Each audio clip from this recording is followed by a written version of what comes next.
clear out route. The defense did something a little different than what we anticipated, and the ball got shot and went to him. And I still have confidence in Quez, but sometimes he's in there also to clear the field and to show his speed, because his speed is legit. And so, but again, you can't say again. I'm confident still in Quez. I still have confidence in him. But that's the way the game goes sometimes, Rube, with where the ball's going, because he has to be accounted for, on each play because of his speed, and it opens guys up underneath because of his speed. So if I could just follow up real quick, you're not planning to change his playing time or his snap count or anything like that? Yeah, we'll see. I mean, again, we're confident in him as a player, as a teammate.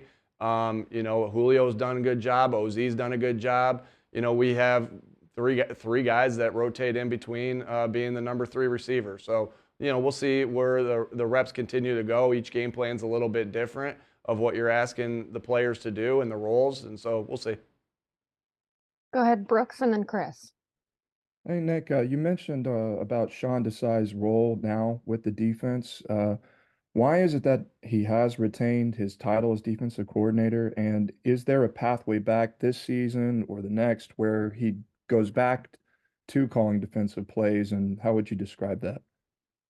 Yeah, you know what? Again, like they said, they've switched responsibilities, and Sean did a really good job helping out in the game on Monday, both in the locker room at halftime and on the headsets. And I know Matt valued his opinion and his opinions and his vision, and I really admire how Sean went about his business last week. I think any of us that have been in a situation where things didn't go the way we wanted it to go, you can go two ways with that. And I really believe Sean took it really speaks volumes of the person and the coach that Sean is, and the character that Sean has, is that he did everything he could do to help the football team.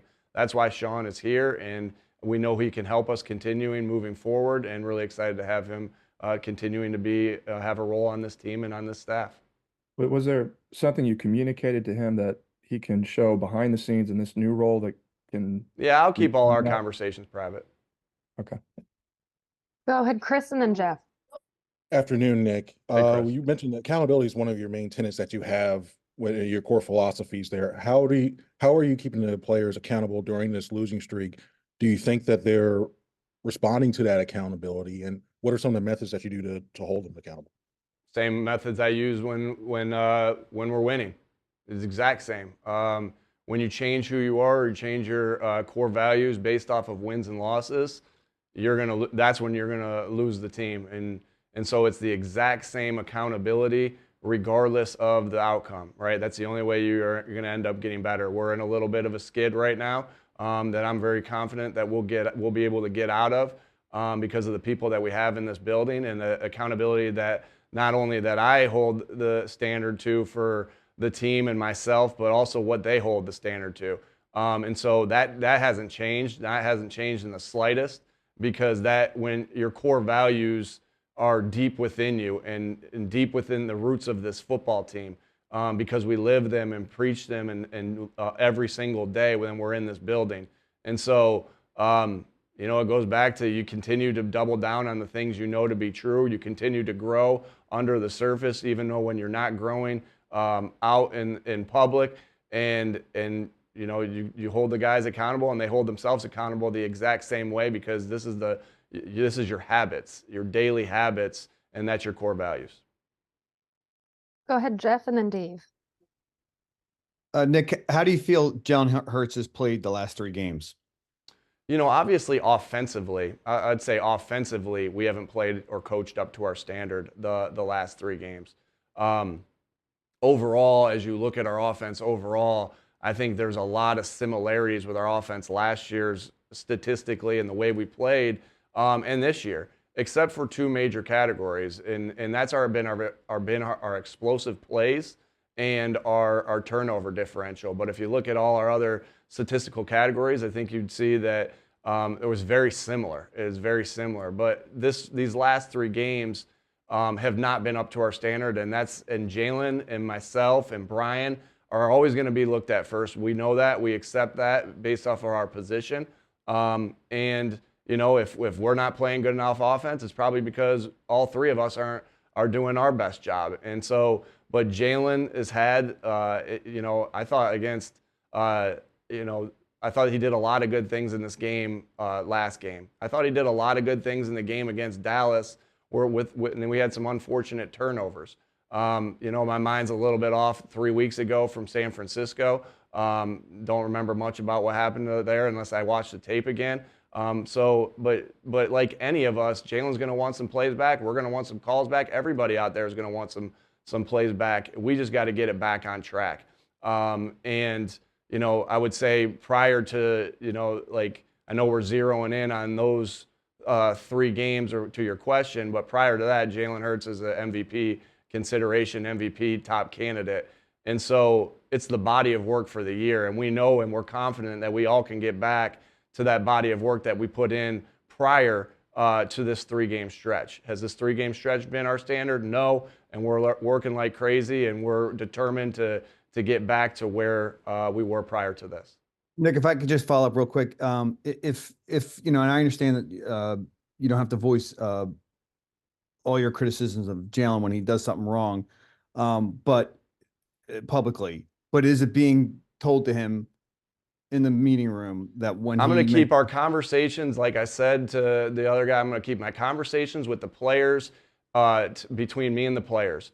Accountability is our number 3 core value, and it's only number 3 because it came in that order. Connect, compete, accountability. They're not in any order.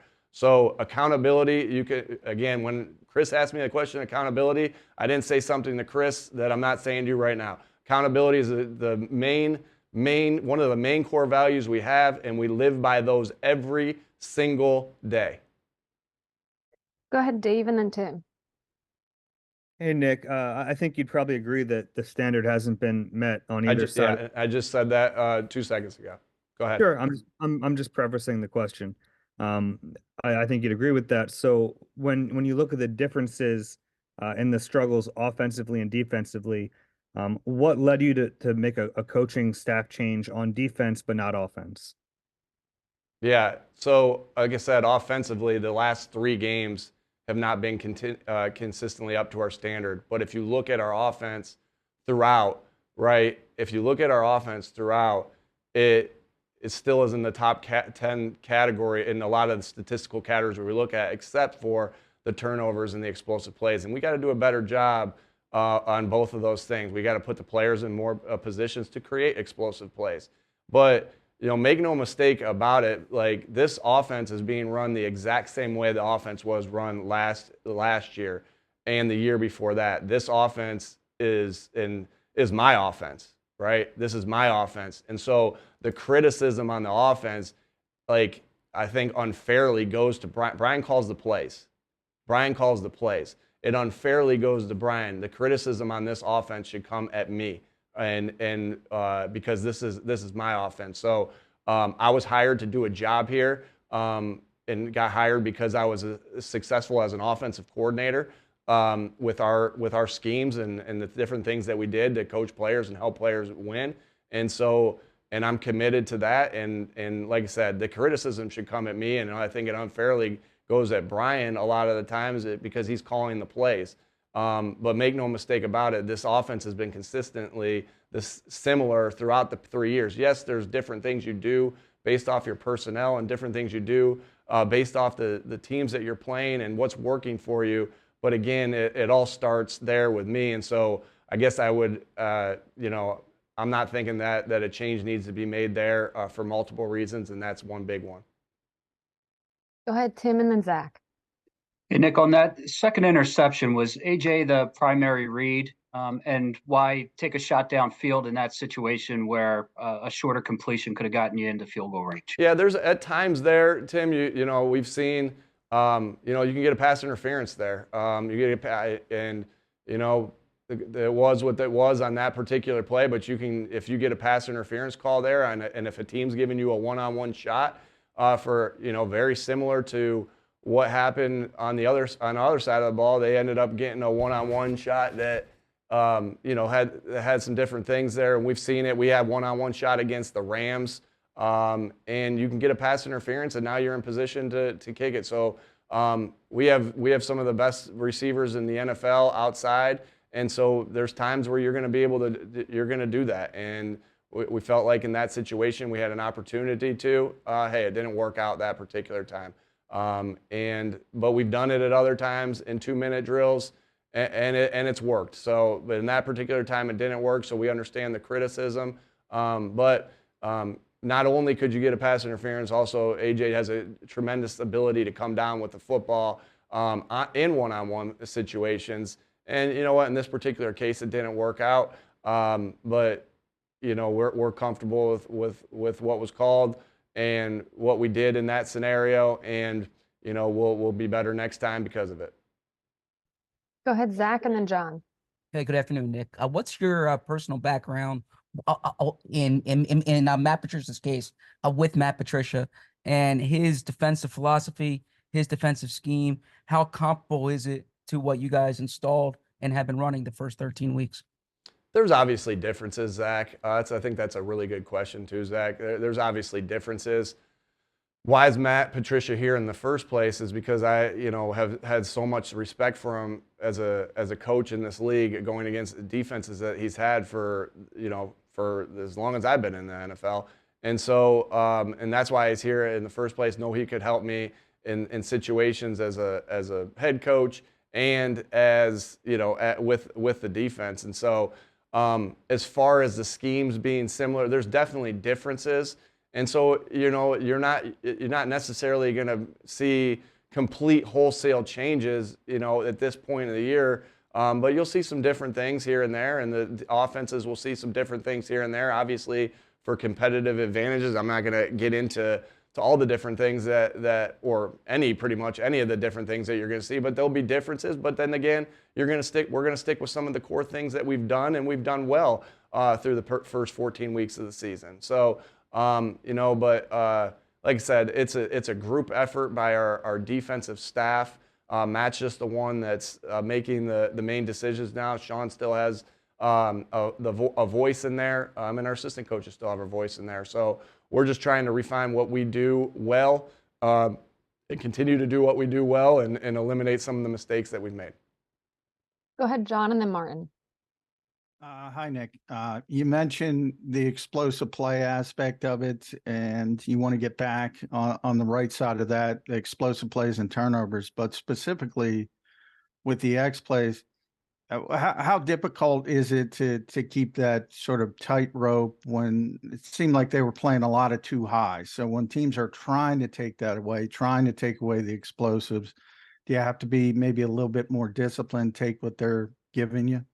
Yeah, yes. Yeah, there's ways. Again, we have to do, I think, starting with myself, and we have to do a better job of trying to scheme some things open against some of that cover 4, right? And so that doesn't mean you're always going to get it. And so there is an art to knowing when, and then once we talk about it, once we go over it with the players, Jalen's got to feel comfortable with it. And then there's an art to Jalen's case of, all right, here's when they're giving it to me, and here's when they're not, right? And take it when they give it to you, and check it down or go underneath when it's not. And that's the tough part about playing quarterback.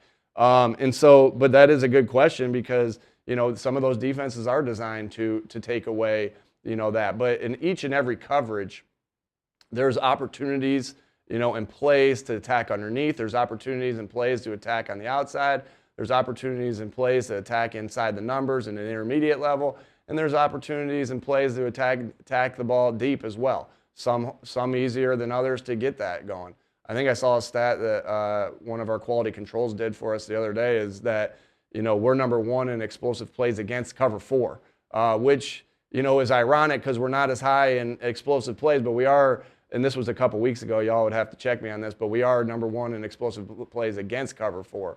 And so, there is an art to it, and that's why Jalen has the hardest job in all of sports playing quarterback of knowing when it's time to based off the play that we're running to throw it deep and when to check it down. And and so but I have a lot of confidence with Jalen and the guys on this team that we can get this thing turned around. And all it takes is the next game. All we're thinking about is how we turn it around going into this next game, and we'll take it one day and one game at a time. Go ahead, Martin, and then EJ.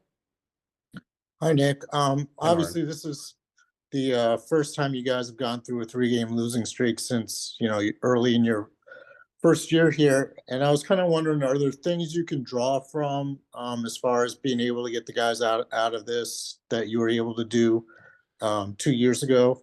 Yeah, it's definitely, there's differences, Martin. There's definitely differences, just based off of your standard continues to grow as you continue to be around each other. So our standard's even higher now. So does it hurt a little bit more now? Yeah, it does. Not to say it didn't hurt any less. So there are differences there, but there definitely are some similarities of when you're going through rough times. And I think that's what's great about football is that you can compare things that you've went through in your life, the tough times you've went through in your life, and how you've overcame. I think that's been a consistent message is this game you have to be able to overcome, not only in a 3-game losing streak, but also if a couple quarters aren't going your way.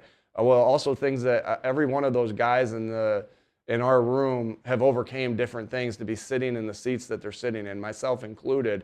And so, in those times, you think back about the hard times in your life that you've overcome to get to the spot you're at, to, comfort you in the times of these areas and say, you got the mental toughness to get through this and get better because of it. I know that every guy, that I've talked to on our team, because that's something I've talked to a lot of our guys on our team, what's a hardship you've been through? What's something you've overcome? And that's something you talk to guys about during the draft process to figure a little bit about their mental toughness and about who they are as a person, but that's also something you do in forms of connecting. And so, I know a lot of our guys have been through a lot of crap and been through some tough times. That's what life is, and those moments are in life. And so you draw back on those moments and know that you've overcome and you're better off because of it. And that's been a consistent message there through some of these difficult times that we're going through right now.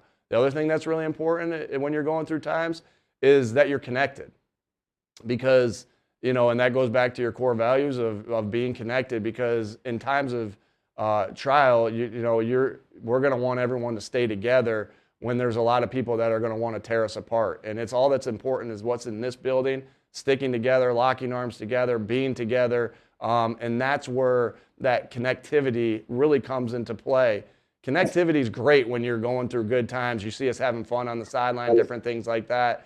But it's even more important in times like this. And so I'm glad that our guys have worked their butts off to be connected to each other, to lock arms, and to say, how are we going to figure this crap out together?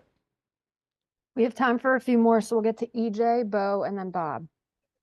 Hey, Nick. On the Monday night broadcast, there was a clip of Christian McCaffery predicting a quarterback draw based off of Jack Stoll's alignment on that play. Do you feel like defenses are starting to catch up to some of the tendencies of the offense, or that things have become a little bit predictable? From that one play, no. Good eye. I obviously know about this because Bob gets me ready for these questions, but good eye by Christian McCaffery to see that, point that out. We have never run that play from that formation, so I think you're looking at a guy who's highly. Let me say what I think of Christian McCaffery. Like he's got high football IQ. He's got very high football IQ to be able to see that. That doesn't mean that other guys on the defense don't, that play was designed to put us in either third or fourth and short, or to get the first down. We accomplished a goal from that play, got ourselves in fourth and short, and ended up getting a first down from that. I think the other thing, EJ, that good offenses have, very similar to the 49ers, they have plays that they run as staples, so staples are a play that you have that you lean on. Every good football team, every good offense I've ever been on has staples, including the 2022 Philadelphia Eagles. The 2023 Philadelphia Eagles have staples because, again, it's about what you do well and repeating those things and giving it different looks. Like I said, that was the first time we run a similar play to what we ran in that game that Christian pointed out. Yes, out of that look, no. But that's pretty common of good offenses, that they're going to have staples that they lean on, and when things maybe aren't going right and they want to get out of a rut, maybe when you got everything on the line. There's different times to use your staples, I think that's a product of offenses that have had some success. Go ahead, Bo. Hey, Nick, on Matt Patricia, just from not having worked with him before in the building, what are some of the things that, maybe were not as expected from your vantage point on him? And what were some of the things that he did over the past few months that impressed you to think this guy could run the defense? Yeah. So we did, when we went against the Patriots in practice, myself and Kevin and Coach Patricia did a lot, just communicating back and forth of getting things ready for practice. Really, Kevin and Matt did a lot of it. Really, at the end of the day, Kevin does an unbelievable job being the assistant head coach. Him and Jamal, and so we got to know him a little bit through that process. Got to know him a little bit through just being in the profession with him and the respect they have for him. So we knew him, and we had a prior relationship to that. But as far as, even when we interviewed him or, when we're in right now, his level of football IQ is off the charts. He's a tireless worker, much like all the guys that are on my staff. His football IQ is off the charts. His details off the charts. Again, those are things that I'm always looking for when I'm filling a staff is, can they put the players in positions to succeed because of their football IQ? And can they teach the players fundamentals to get the player better at accomplishing the job? And I think off the charts on both of those. And like I said, that's what I look for in every one of our coaches is, can they get the players better, and can they help put the players in positions to succeed? And are they a good man and gonna, because you need good people on the staff too that are going to be able to fight through tough times and stick together. Last one here with Bob. Yeah, actually, I have two quick ones, Nick. On the 2-minute offense, you said after the game the other night you weren't happy with the way that transpired. I guess there was 3 chances to do that. You answered Tim's question about the second interception, but when you looked at film, was there anything you could put your finger on as to why those 3 possessions didn't go very well? Yeah, I said what I said and it wasn't good enough in the game on Monday, right? We had 3 opportunities and we didn't succeed on any of them, and that's like I said, that's us being able to put them in position to succeed. There's different reasons for each one, right? There's different reasons for each one, because each 2-minute situation, without nerding out about every 2-minute situation and how all the different things that go into it, each one was a little bit different. One was with 26 seconds, one was with, a minute, whatever. And like all those are completely different scenarios. Listen, we didn't coach it well enough. We didn't execute it well enough. And as a result, we didn't score any points. As I was kind of getting on the offense about that and getting on myself about that, and because, again, it starts with me, and we're kind of having discussions of, hey, man, what didn't go right in this game? Well, we didn't convert on 2-minute, and we're used to converting on 2-minute. We could have had 31 points in this game because if we were just how we are in 2-minute, and then Kevin and Brian showed me the stats of where we are in 2-minute scoring offense, and apparently we're second in the league on that. And so, but we weren't in this particular game, and so we're doing a lot of the right things. We didn't in that particular game, and that's why it's always gonna. Well, I'm gonna say it's always gonna be on me first. If the guys weren't in positions to make plays, then we got to look at ourselves as coaches first and make sure we put them in positions to make plays. But each scenario was a little bit different. And the other question is, what you have to see in these last 3 games? And I know you're focused on one game at a time. I'm not worried about 3 games. I'm not worried about any of that. I'm worried about this next game, period. Because that has been a common question. What do you have to do the next 3 games? What do you have to do? I'm not worried about that. I'm worried about today. And I'm going to go back up and game plan right now, so I don't got time for any more questions. But I'm worried about today, and that's it. Because you cannot say I'm going to worry about this is what I'm worried about the next 3 games. You're not going to be successful in this league doing that. Let You me put ask you your just- head down and you work and you get better at today. Let me ask you just a single game though. What do you need to see in this single game to say, hey, we're heading in the right direction again? Yeah, obviously just get back to our standard. And that's what I'm going to go work on right now, Bob. Thanks for the